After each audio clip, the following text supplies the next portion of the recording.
오늘 하나님 우리에게 주시는 말씀은 요한복음 6장 22절에서 40절의 말씀입니다. 요한복음 6장 22절에서 40절의 말씀을 하나님을 경외하는 마음으로 다 함께 자리에 일어나셔서 주의 말씀을 듣도록 하겠습니다. 이튿날 바다 건너편에 서 있던 무리가 배 한 척 외에 다른 배가 거기 없는 것과 또 어제 예수께서 제자들과 함께 그 배에 오르지 아니하시고 제자들만 가는 것을 보았더니, 그러나 디베라에서 배들이 주께서 축사하신 후 여럿이 떡 먹던 그곳에 가까이 왔더라.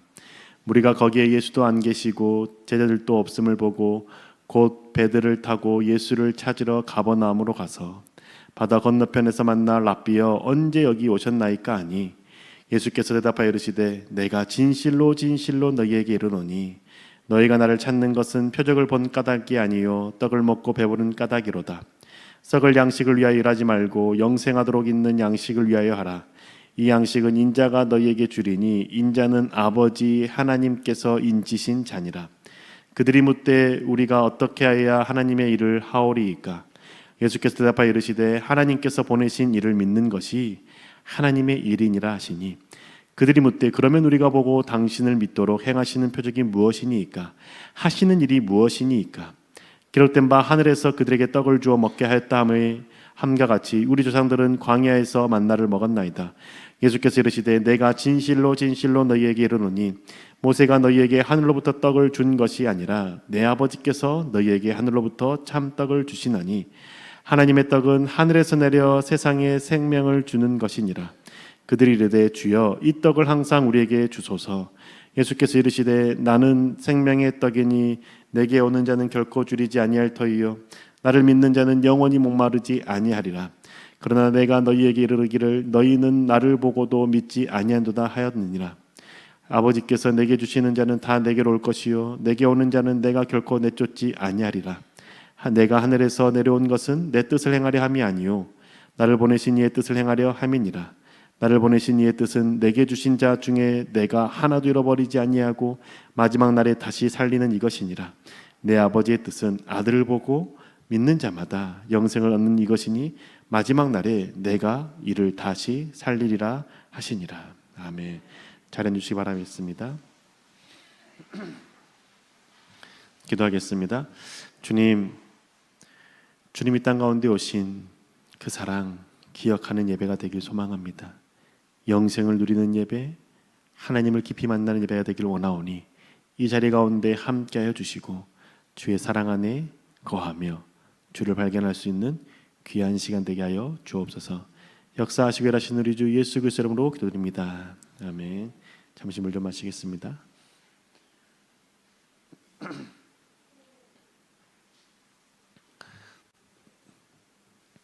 예배를 드리시는 성도님들의 가정에 그리스도의 놀라우신 평화가 함께 하시기를 주님의 이름으로 축복합니다.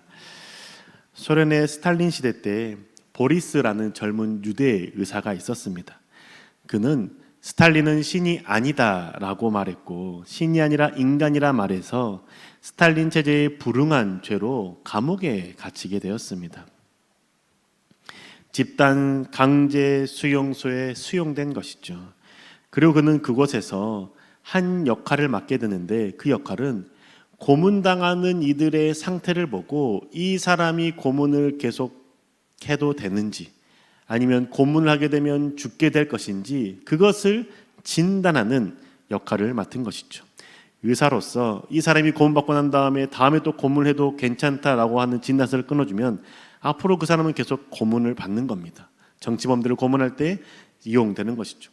아니라 생명 위협이 있다고 하면 그것을 고문을 멈추게 되는 것이죠. 자신이 사람을 살리는 자가 되기 위해서 의사가 되었지만 정치 수용소에서 자신이 살고자 남을 죽이는, 남에게 고통을 주는 역할을 감당하고 있었던 겁니다. 그러던 어느 날 그곳에서 어떤 그리스도인이 전한 복음을 듣게 됩니다. 그리고 예수 그리스도를 믿게 되는 것이죠. 보리스는 예수를 믿었을 때 두 가지를 결심합니다. 하나는 이 놀라운 사랑을 가르쳐준 그리스도인처럼 하나님의 사랑이 다른 사람들에게 전해질 수 있도록 사랑하며 살겠다라고 결심하는 겁니다. 또 다른 하나는 다른 사람에게 이 복된 소식을 생명의 위협이 있지만 이 복된 소식을 전하며 살겠다라고 결심하는 것이죠. 이 보리스는 수용소에서 의사로서 일하는데 그 수용소의 방침이 이제는 그 사람이 살기 어려운 수용자는 목숨을 연장하거나 그를 위해서 수술하지 말고 그냥 죽게 내버려 두라는 명령이 내려옵니다. 경제적인 이유 때문인 것이죠. 그런데 한 젊은 사람이 장에 암이 생겨서 고생했습니다. 그 암이 생겨서 고통받고 있는데 수술 환자 명단에는 그가 없었습니다. 수술이 시급했지만 죽을 확률이 높았기 때문에 수술 받을 자격을 주어주지 않고 그냥 죽게 내버려 둔 것이죠. 명단에 없는 환자를 수술하게 되면 그 체제에 불응한 자가 되고 죽임을 당할 수 있게 됩니다. 그런데 이 명령을 위반하고 보리스는 그 사람을 살리기로 결정하고 수술을 감행합니다. 수술 후에 몸이 회복된 이 사람이 보리스에게 질문하죠. 왜 당신은 이렇게 위험한 걸 알면서도 나를 살리십니까? 당신은 죽는 것이 두렵지 않습니까? 라고 질문하죠. 보리스는 이 질문에 이렇게 대답합니다. 염려하지 마십시오. 이미 당신과 나를 살리고자 죽으신 분이 계십니다. 라고 말합니다. 그러자 그 회복되는 환자는 그가 누굽니까? 라고 하자 보리스는 조용히 미소를 지으며 그분은 예수 그리스도입니다. 라고 말하죠. 그리고 이 보리스는 이 환자, 수술할 명단에 없는 이 환자를 살리고 수술했다는 이유 때문에 죽임을 당하게 됩니다. 보리스가 죽임당하게 된 것을 알자 보리스를 통해서 생명을 얻게 된 사람이 흐느끼며 이렇게 고백하죠. 보리스 알겠습니다. 이제는 저도 저의 최선을 바쳐 주님을 위해 살겠습니다. 그리고 저도 그분의 이름을 전하겠습니다. 라고 말합니다. 그리고 이렇게 살아난 사람이 누구냐면 노벨상을 수상한 작가 알렉산더 솔제니친입니다. 후에 알렉산더 솔제니친은 이러한 질문을 받습니다. 공산주의 소련의 스탈린 치하에서 1,000만 명이 넘는 사람들이 숙청당하고 처형당하고 있는 이 상황 가운데 이렇게 끔찍한 사건이 벌어질 수 있는 것 왜 이렇게 가능합니까? 라고 질문하죠. 이 질문에 알렉산더 솔제니친은 이렇게 대답합니다. 하나님이 없는 곳에 모든 것이 허용된다. 이 말은 도스토옙스키가 기록한 죄와 벌에서 만일 하나님이 계시지 않는다면 모든 것이 허용된다라는 말을 인용한 것이죠. 하나님이 없는 곳에 모든 것이 허용됩니다. 사람을 죽이는 것, 인권을 무시하는 강제 수용, 현재 우리가 살아가는 삶에서의 비리, 불법, 거짓, 부정 모든 것이 허용되는 이유는 하나님이 계시지 않기 때문입니다. 하나님이 계시지 않는 것은 하나님이 실제로 계시지 않기 때문에 안 계시는 것이 아니라 내가 있는 곳에 하나님이 계시지 않기 때문에 내가 살아가는 그 삶의 자리에 하나님이 없다고 여기기 때문에 그런 일들이 벌어지고 있는 것이죠. 하나님이 없다고 믿는 그곳에 삶의 목적은 내가 최우선이고 내가 잘 되는 것에 있기 때문입니다. 하나님의 공의와 사랑을 생각하지 않는 것이죠. 내가 잘 되고 내가 성공하게 되면 그게 최고라고 생각하면서 그것만을 위해 살아갑니다. 불법을 행하든 편법을 행하든 거짓을 행하든 개의치 않습니다. 남을 속이든 남에게 고통을 주든 그건 별로 중요하지 않습니다. 내가 잘 되느냐, 내가 괜찮느냐, 그게 중요한 것이죠. 좋은 결과만 나오면 잘했다라고 생각합니다. 결과가 중요하기 때문이지 않습니까? 결과로 가는 과정은 전혀 생각하지 않습니다. 하나님을 믿는 사람은 그 과정이 중요한데 하나님이 없는 사람에게는 과정이 중요하지 않습니다. 결과가 무엇이냐가 그 사람의 노력, 그 사람의 수고를 다 평가받는 것이기 때문인 것이죠. 저 여러분은 하나님이 있다라고 고백하며 살아가고 계십니까? 내 삶의 자리에 하나님이 계신다라고 믿으며 고백하며 살아가고 있습니까? 아니면 다른 세상의 사람들처럼 하나님이 없다고 여기며 내가 잘 되는 것, 내가 성공하는 것, 내가 아프지 않는 것, 내가 높은 자리에 올라가는 것, 그거면 충분하다라고 생각하면서 살아가고 계십니까? 돈을 가장 소중히 여기는 사람은 돈을 벌기 위해서 거짓을 행하는 것 괜찮죠. 불법을 행하는 것 아무런 문제가 되지 않습니다. 권력을 가장 소중하게 생각하는 사람은 내가 더 큰 권력을 차지하기 위해서 다른 사람을 짓밟고 올라가는 것 그럴 수 있다라고 생각합니다. 쾌락을 가장 소중하게 여기는 사람은 다른 사람이 고통 주는 것 여기치 않죠. 내 몸이 망가지는 거 신경 쓰지 않습니다. 그냥 그 짧은 순간 쾌락을 추구하며 살아가는 것이죠. 내가 무엇을 가치 있게 여기고 내가 무엇을 소중하게 여기는지가 내 삶의 자리의 모습에서 그대로 나타난다고 주님 우리 가운데 말씀해 주고 있습니다. 오늘 우리가 만나는 주님이 우리 가운데 한 가지 질문을 던지시죠. 너는 무엇을 위해서 살아가니? 주님께서 우리 가운데 던지는 질문은 나는 지금 무엇을 위해 살아가고 있는가? 그것을 스스로에게 질문하라는 겁니다. 예수님께서 5,000명을 먹이신 다음에 그 건너편으로 넘어오지 않았습니까? 오병이어를 경험한 사람들은 예수님을 왕으로 모시려고 애썼습니다. 억지로라도 예수님을 왕으로 모시려고 했습니다. 요한복음 6장 15절의 말씀 세번역 성경 읽어드리겠습니다. 예수께서는 사람들이 와서 억지로 자기를 모셔다가 왕으로 삼으려고 한다는 것을 아시고 혼자서 다시 산으로 물러가셨다. 예수님은 사람들이 자신을 억지로라도 왕으로 모시려고 한다는 것을 알았습니다. 그래서 그들 피해서 한적한 곳으로 가신 것이죠. 배를 타고 또 건너서 이동했습니다. 그런데 그 예수님을 사람들이 쫓아온 겁니다. 왜 쫓아옵니까? 예수님의 옆에 있으면 굶어 죽지 않겠구나. 예수님이 왕이 되시면 우리의 이 굶주림, 우리의 이 배고픔 문제가 해결되겠구나 라고 생각하는 것이죠. 그들이 예수님을 쫓아간 이유는 예수님이 누구인지 알았기 때문에 쫓아간 것이 아닙니다. 먹고 배불렀기 때문에 쫓아간 것이었죠. 예수님은 그들에게 이렇게 말씀하십니다. 요한복음 6장 26절과 27절의 말씀 세번역 성경 읽어드리겠습니다. 예수께서 그들에게 대답하셨다. 내가 진정으로 너희에게 말한다. 너희가 나를 찾는 것은 표징을 보았기 때문이 아니라 빵을 먹고 배가 불렀기 때문이다. 너희는 썩어 없어질 양식을 얻으려고 일하지 말고 영생에 이르도록 남아있을 양식을 얻으려고 일하여라. 이 양식은 인자가 너희에게 줄 것이다. 아버지 하나님께서 인자를 인정하셨기 때문이다. 예수님께서 그들에게 뭐라고 말씀하십니까? 너희가 나를 찾는 이유 표징을 보았기 때문에 내가 누구인지 알았기 때문이 아니라 먹고 배불렀기 때문 아니니? 너희가 지금 나를 찾는 이유 먹고 배불렀기 때문인 것이고 그 배부름을 계속 유지하고 싶어서 나를 찾는 것 아니니? 너희는 지금 내 앞에 나오는 이 순간도 썩어 없어질 양식을 위해서 이곳 가운데 온 것 아니니? 그렇게 말씀하는 것이죠. 그 주님께서는 27절에 너희가 썩어질 양식을 얻으려고 일하지 말라라고 말씀합니다. 영생에 이르도록 하는 양식, 그 양식을 위해서 일하라고 주님께서 말씀해 주는 것이죠. 여러분, 저와 여러분은 지금 썩어 없어질 양식을 위해서 일하십니까? 아니면 영원한 생명을 주시는 양식을 위해서 일하고 계십니까? 내가 지금 예수님께 나아가는 이유가 여기 있는 무리들처럼 썩어 없어질 양식을 얻기 위해서 주님께 나아가는 겁니까? 아니면 영원한 생명, 생명의 떡이 되신 예수 그리스도를 얻고자 나아가시는 겁니까? 많은 경우 주님 앞에 나아가는 이유가 이 무리들과 같지 않습니까? 먹고 배불렀기 때문에, 한번 기적을 경험했기 때문에, 그 기적을 계속 경험하면서 내 삶의 문제가 사라지기를 바라는 마음 때문에 주께 나아가는 경우가 많다라고 주님께서 말씀하는 것이죠.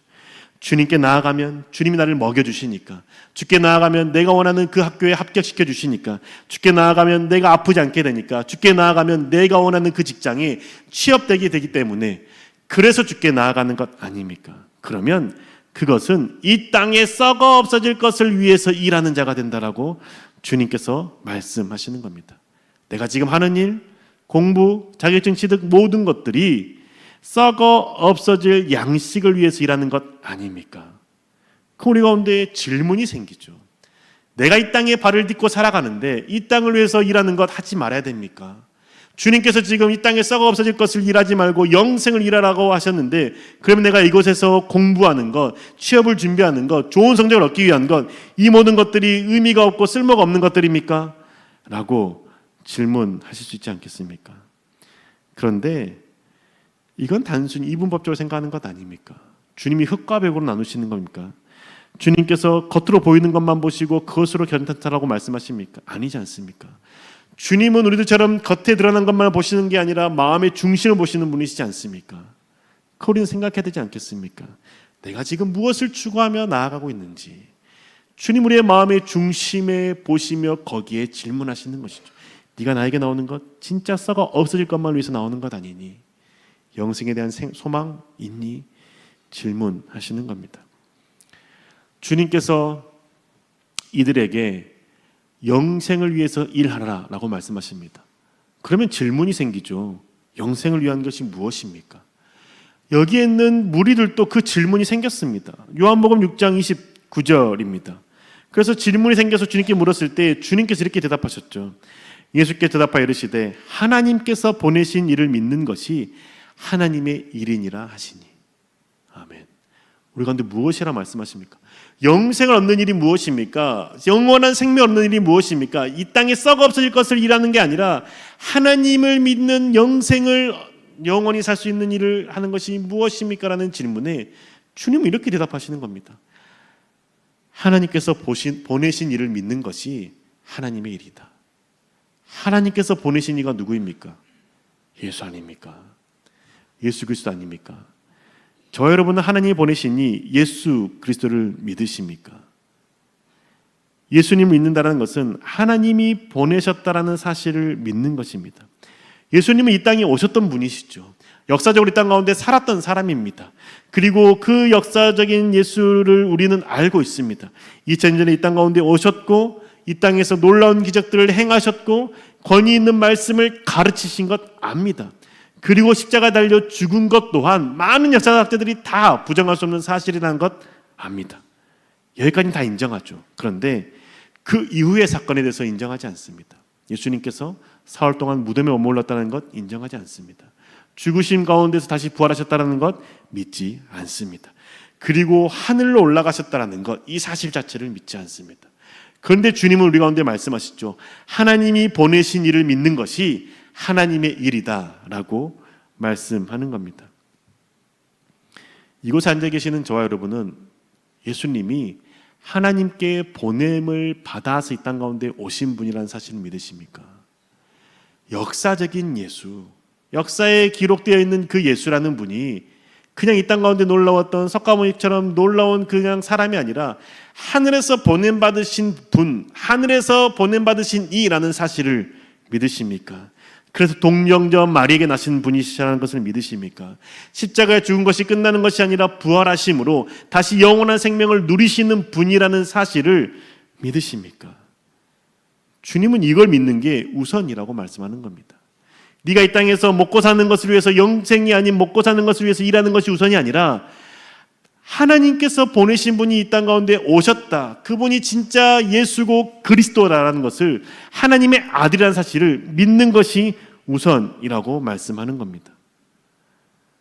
왜 주님은 우리 가운데 하나님께서 보내신 일을 믿는 것이 우선이라고 말씀할까요? 우리는 이 땅 가운데 살아가야 되고 이 땅을 통해서 생명을 누리는데 왜 주님은 먼저 하나님을 믿고 하나님이 보내신 일을 믿으라라고 말씀하시는 걸까요? 영생을 위해서라는 겁니다. 요한복음 6장 40절의 말씀 세 번역 성경을 읽어드리겠습니다. 또한 아들을 보고 그를 믿는 사람은 누구든지 영생을 얻게 하시는 것이 내 아버지의 뜻이다. 나는 마지막 날에 그들을 살릴 것이다. 하나님의 뜻이 무엇이라 말합니까? 영생을 얻게 하는 것. 거기에 있다라고 말씀하는 겁니다. 주님께서 이 땅 가운데 먹고 썩어질 것을 위해서 일하지 말라, 아물다 하지 말라라고 말씀하는 것이 아니라 너에게 생명을 주는 그 영생을 위해서 먼저 일하라 라고 말씀하는 것이죠. 우리가 오전에 말씀을 통해서 배우지 않았습니까? 천하를 얻고도 하나님으로부터 부여받은 생명, 그 생명, 그것을 잃어버리면 아무런 유익이 없다는 것 듣지 않았습니까? 이 사실을 믿으십니까? 이 사실을 인식하십니까? 영생이 정말 내 삶의 중요한 가치가 되셨습니까? 예수 그리스도를 믿고 그리스도를 알고 그리스도와 교제하며 살아가는 이 삶이 내게 정말 소중한 가치이고 가장 우선되어야 될 거라고 여러분은 고백하십니까? 영생은 죽어서 가는 것만이 아니라고 우리가 오전에도 말씀드리지 않았습니까? 영생이 하나님을 아는 것이고 예수 그리스도를 아는 것이라고 말씀드리지 않았습니까? 영생은 그냥 영원히 사는 것만을 의미하는 것이 아니라 하나님과 나와의 관계가 깊어지는 것이 영생이라는 것이죠. 영생은 죽고 나서 영원히 사는 것에만 있는 것이 아니라 이 땅 가운데에서 주님과 깊은 관계 가운데 들어가는 것이 영생이라는 겁니다. 그럴 때 삶의 의미를 발견하기 때문인 것이죠.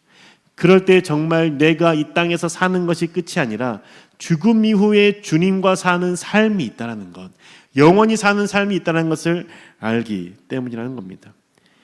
영생을 추구해야 되는 이유는 영생을 추구하지 않고 영원한 생명을 소망하지 않으면 우리는 이 땅 가운데 살아가는 그 삶이 허무한 인생으로 끝나버리기 때문입니다. 저와 여러분이 예수를 믿지 않고 하나님을 알지 못한다면 거룩하게 살 필요가 없죠. 정직하게 살 필요가 없습니다. 그렇지 않겠습니까? 이 땅에서의 삶이 전부라면 어떻게 해서든지 이 땅에서 잘 먹고 잘 사는 것이 최우선의 가치가 되는 거 누가 뭐라 하겠습니까? 이 땅에서의 삶이 전부라면 내가 이 땅에 내가 누리고 싶은 거 다 누리며 사는 게 뭐가 잘못됐다라고 말할 수 있는 사람이 누가 있겠습니까? 그런데 그게 아닌 것을 우리가 알지 않습니까? 우리만 아는 것이 아니라 심지어 그 이전에 종교가 있던 사람들 또한 불교에서도 죽음 이후의 생에 대해서 이야기하지 않습니까? 다른 종교도 죽음 이후의 다른 세계에 대해서 말하고 있지 않습니까? 그렇다면 그들 또한 이 땅에서의 삶이 전부가 아니라 죽음 이후에 무엇인가가 있다는 것을 어렴풋이 생각하기 때문에 종교를 가지고 신을 찾고 추구하며 나아가는 것 아니겠습니까? 그런데 우리는 그 길을 그리스도 예수를 통해서 명확하게 배우고 알게 된 것 아닙니까? 이게 은혜인 것 아닙니까? 다른 이들은 자신들의 수고와 자신들의 고통과 고행을 통해서 신을 찾고 영생의 삶을 살고자 노력하지만 그게 어떤 것임을 그리스도를 통해서 우리가 배운 것 아닙니까? 영원한 생명이 있기 때문에 우리가 이 땅의 삶이 전부가 아니라 죽음 이후의 삶을 위해서 이 땅 가운데 내가 원하는 것을 살지 못해도 내가 조금 수고해도 그 삶을 살아가는 것 아니겠습니까? 만약에 영생이 없다면, 만약에 죽음 이후의 삶이 없다면 우리는 그냥 내가 돈을 벌기 위해서 다른 사람 뒤통수 치는 것 아무런 문제되지 않습니다. 10년 전에도 이미 우리가 그 통계를 통해서 알지 않습니까? 너에게 10억을 주면 너 1년 감옥 가 살래? 라고 물었을 때 50% 넘는 학생들이, 중고등학생 학생들이 그럼요! 라고 대답했다는 겁니다. 왜냐? 돈의 가치가 최고이기 때문입니다. 이 땅에서의 삶이 전부라고 믿기 때문인 것이죠. 그런데 우리는 그런 범죄를 저질러서 10억을 버는 것, 여러분 거기에 흔들리시겠습니까? 이 땅의 삶이 전부라면 흔들리는 게 맞죠. 근데 하나님 우리의 삶을 계수하고 계시고 우리의 삶의 태도를 보고 계시고 우리의 삶의 과정 발걸음을 아시는 주님께서 우리의 삶에 대한 심판하시는 분이시기 때문에 우리는 영생을 소중히 여기며 살아가는 것 아니겠습니까? 보리스라는 유대인 의사도 이 땅에서 삶이 전부라는 것이 아님을 알기에 내 생명이 소멸된다고 해도 다른 일을 살리는 것이 마땅하다고 여기며 그 사람을 살리는 걸 선택한 것 아니겠습니까? 이 땅의 삶이 전부라면 그가 그런 행동을 하겠습니까? 안 하죠. 죽음 이후의 세계에 있다고 믿기 때문에 영생을 추구하며 죽음 이후에 살아가 우리의 모습을 그려가는 것 아니겠습니까? 여러분 정말 죽음 이후의 삶에 대해서 생각해 보셨습니까? 이 땅에서 하나님과 함께 사는 것도 중요하지만 그와 동시에 중요한 것은 죽음 이후에 주님과 함께 사는 것 또한 중요하다는 것 생각해 보셨습니까? 그럼 어떤 이들은 이렇게 말하죠. 죽은 후에 진짜 세상이 있는지 어떻게 아십니까? 그런 질문 받지 않습니까? 죽어봐야 아는 것 아닙니까? 라고 질문 듣지 않습니까? 맞죠? 죽어봐야 알죠.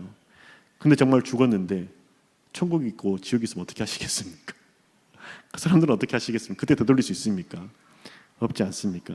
그래서 어떤 이들이 이렇게 말하죠. 보험에 가입하듯이 한번 믿어봐. 네가 죽고 나서 천국이 있을 수도 없고 없을 수도 있어. 근데 믿어봐. 예수 믿는 것이 뭐 나쁜 거 하라는 거 아니잖아. 착하게 살라는 거잖아. 믿어서 나중에 천국 있으면 땡큐인 거고 없으면 이 땅에서 살 때 착하게 살았으니까 그것도 땡큐 아니니? 라고 전하기도 한다는 것이죠. 여러분 예수 그리스도를 믿는 그 믿음이 이렇게 불확실성 속에서 믿는 것도 은혜이지만 우리는 확실은 가지고 믿지 않습니까? 영원한 생명이 있기에 죽음으로 끝이 아니라 영원한 생명이 있기에 우리는 예수 그리스도를 믿는 것이고 그 영원한 생명을 위해서 하나님께서 예수를 보내셨다라는 사실을 믿는 것 아닙니까? 이 땅에서 삶도 중요하지만 죽음 이후의 삶에 대해서도 중요하다는 생각해 보십니까? 이것이 너무나도 중요하다라는 것이죠. 그래서 하나님은 자신의 독생자들이 이 땅 가운데 보내셨던 겁니다. 단 하나뿐인 독생자를 이 땅 가운데 보내셔서 십자가에 죽게 하신 것이죠. 하나님도 이렇게 보내신 것을 예수님도 알았습니다. 요한복음 6장 38절 40절의 말씀입니다. 내가 하늘에서 내려온 것은 내 뜻을 행하려 함이 아니요 나를 보내신 이의 뜻을 행하려 함이니라. 나를 보내신 이의 뜻은 내게 주신 자 중에 내가 하나도 잃어버리지 아니하고 마지막 날에 다시 살리는 이것이니라. 내 아버지의 뜻은 아들을 보고 믿는 자마다 영생을 얻는 이것이니 마지막 날에 내가 이를 다시 살리리라 하시니라. 아멘. 예수님께서 이 땅 가운데 오신 이유 하나님의 뜻을 행하기 위해서 왔다라고 고백합니다. 하나님의 뜻은 예수님께 보내셨던 그 이들을 한 명도 잃어버리지 않고 다 살리는 것, 영생을 주는 것에 있다라는 것이죠. 구약에서 행해졌던 그 피 흘리는 제사를 통해서만으로 하나님 앞에 구원받는 것에 제한이 있기 때문에, 자신의 노력과 자신의 의지로 하나님 앞에 나아가는 것에 대한 제한이 있기 때문에, 불완전하기 때문에 주님께서 이 땅 가운데 오셔서 단번에 영원한 제사를 드리시고 자신의 피를 흘리심으로 주께 나아갈 수 있게, 하나님께 나아갈 수 있게, 영생을 얻을 수 있게 생명을 바치셨다라는 겁니다. 그걸 바치기 위해서 하나님은 예수를 보내셨습니다. 그런데 그 예수님은 그 하나님의 뜻을 따라 복종했습니다. 죽은 것이죠. 생명을 내어주신 겁니다. 예수님께서 완전히 복종하셨을 때에 하나님께서는 그 예수 그리스도를 다시 들어 살리셔서 만물에 뛰어난 이름을 주신 것 아닙니까? 내가 주를 믿는 건 주님께서 하나님의 뜻을 이루고자 땅 가운데 오셔서 온전히 복종하신 것과 같다라는 겁니다. 주님 우리 가운데 말씀하셨죠. 나를 따르는 자는 자기 십자가를 지고 따르라고 말씀하지 않았습니까? 순종하라고 말씀하지 않았습니까? 아니, 복종하라고 말씀하지 않았습니까? 내가 주님 안에서 복종해야 되는 영역이 있다라는 것이죠. 그게 영생을 누리는 자의 모습이라는 겁니다. 그럼 그 복종, 무엇에서 복종해야 될까요? 오전에는 이 말씀을 드릴 때 미처 시간의 제한 때문에 다 말씀드리지 못했는데 하늘의 것을 소망한다고 말씀드리지 않았습니까? 그 하늘의 것이 골로새서 3장 12절에서 15절의 말씀이 기록되어 있습니다. 골로새서 3장 12절 15절의 말씀을 제가 세번 성경 읽어드리겠습니다. 그러므로 여러분은 하나님의 택하심을 입은 사랑받은 거룩한 사람답게 동정심과 친절함과 겸손함과 온유함과 오래 참음을 옷 입듯이 입으십시오. 누가 누구에게 불평할 일이 있더라도 서로 용납하여 주고 서로 용서하여 주십시오. 주님께서 여러분을 용서하신 것 같이 여러분도 서로 용서하십시오. 이 모든 것 위에 사랑을 더하십시오. 사랑은 완전하게 묶는 띠입니다. 그리스도의 평화가 여러분의 마음을 지배하게 하십시오. 이 평화를 누리도록 여러분은 부르심을 받아 한 몸이 되었습니다. 또 여러분은 감사하는 사람이 되십시오. 아멘. 주님께서 우리 가운데 말씀하신 온전히 복종해야 될 영역이 무엇입니까? 동정심, 친절함, 겸손함, 온유함, 오래 참음, 그리고 무엇보다 용서와 사랑이지 않습니까? 이 삶을 사는 게 영생을 누리는 삶이고, 이것 위에 살아가는 삶이 이 땅에서의 먹고 썩어 없어질 것을 살아가는 삶보다 훨씬 더 값지고 가치 있고 귀하다라고 말씀하지 않겠습니까? 그러한 삶을 살고자 할 때 이 땅 가운데 삶이 필요한 것들을 하나님께서 채워주신다라고 약속하지 않습니까? 땅의 것을 구하는 것이 먼저인 것이 아니라 하늘의 것을 구하는 것, 영생을 구하는 것이 먼저임을 주님 우리의 말씀을 통해서 알려주신 것 아니겠습니까? 여러분, 우리 영생을 소망하는 자가 됩시다. 그리스도 안에서 살아가기를 갈망하는 자가 됩시다. 그 사랑 안에 머물고 사랑을 행하고 사랑을 표현하며 용서하며 섬기며 살아가는 자가 됩시다. 그럴 때 우리는 영생을 이 땅에서 누리고 죽음에도 영원히 주의 사랑 안에 살아가게 될 것입니다. 사랑하는 군산교회 교회 여러분, 우리 영생을 소망하는 자가 됩시다. 영생을 위해서 주님께서 이 땅 가운데 오셨고 하나님의 뜻을 이루셨습니다. 그 뜻을 이루시기 위해서 죽기까지 복종하셨습니다. 우리도 주님과 함께 죽는 자이고 주님과 함께 사는 자가 되는 것 아니겠습니까? 주 앞에 내가 온전히 복종해야 될 영역이 무엇인지, 내가 언제 주님 앞에서 온전히 무릎 꿇고 주께 네 하고 대답하고 복종해야 될 영역이 무엇인지 생각하며 그것을 추구하며 살아갑시다. 그러면 땅의 것을 구하지 않고 하늘의 것을 구할 수가 있고, 뭐 썩어 없어질 것을 위해서 일하는 자가 아니라 영원히 살게 하는 영생을 위해서 일하는 자가 될 것입니다. 그럴 때 땅에 필요한 것들 주께서 넉넉히 채우실 것입니다. 그 은혜를 누리시는 저 여러분 되시기를 주님의 이름으로 축복합니다.